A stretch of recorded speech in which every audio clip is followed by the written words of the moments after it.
በሀገር ጉዳይ እንደ ወንጌል አማኞች ንቁ ተሳትፎ እያደረግን ነው ሲሉ የውጭ ግንኙነት ዘርፍ ኃላፊ መጋቢ አሸብር ከተማ ተናገሩ። አና ንጉሴ ተመልክቶታል። ሐምሌ 8 ቀን 2018 ዓ.ም በይፋ የተጀመረውና ኢትዮጵያውያን በጋራ በአንድ ጠረጴዛ ዙሪያ ቁጭ ብለው እየመከሩበት የሚገኘው የኢትዮጵያ ሀገራዊ ምክክር ጉባኤ እነሆ ከተጀመረ ሳምንታትን ዘልቆ የመጨረሻው ምዕራፍ ላይ ደርሷል።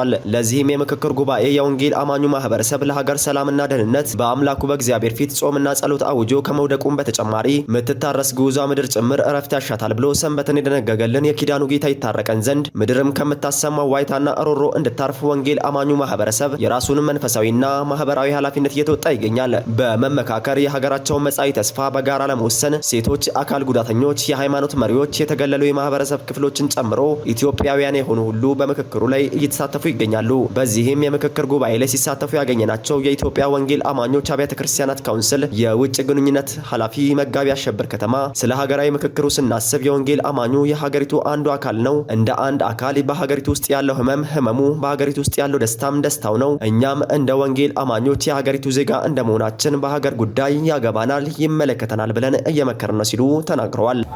እንግዲህ ስለ ሀገራዊ ምክክር በምናስብበት ጊዜ የወንጌል አማኙ የሀገሪቱ አንዱ አካል ነው። ራሱን ለይቶ የኔ አጀንዳ ነው ይፈጸምልኝ ብሎ ወዲያ የሚል አይደለም። ግን እንደ አንድ አካል በሀገሪቱ ውስጥ ያለው ህመሙ፣ በሀገሪቱ ውስጥ ያለው ደስታው ነው እና ብዙ ነጠል አድርገን በወንጌል አማኙ ዙሪያ ላይ እንደዚህ ተብሏል እንደዚያ ተብሏል ብለን የምንለው ነገር አይኖረንም። ምክንያቱም በሀገሪቱ ውስጥ ስላለን በሀገሪቱ ውስጥ ያለው ህመማችን ስለሆነ ይሄ አንድ ነገር ነው እና ይህች ምድር ከዚህ በኋላ ዓለማችን ለሚገጥማት ፈተና ለሚገጥማት ችግር አዘ ሞዴል ልትሆን የምትችልበት ታሪካዊ ነገር ተሰርቷል ብዬ ነው ማስበው። ከሰላሙ አኳያ ይሄ ውይይት የራሱ ትልቅ ኮንትሪቢዩሽን ይኖረዋል ብዬ አምናለሁ።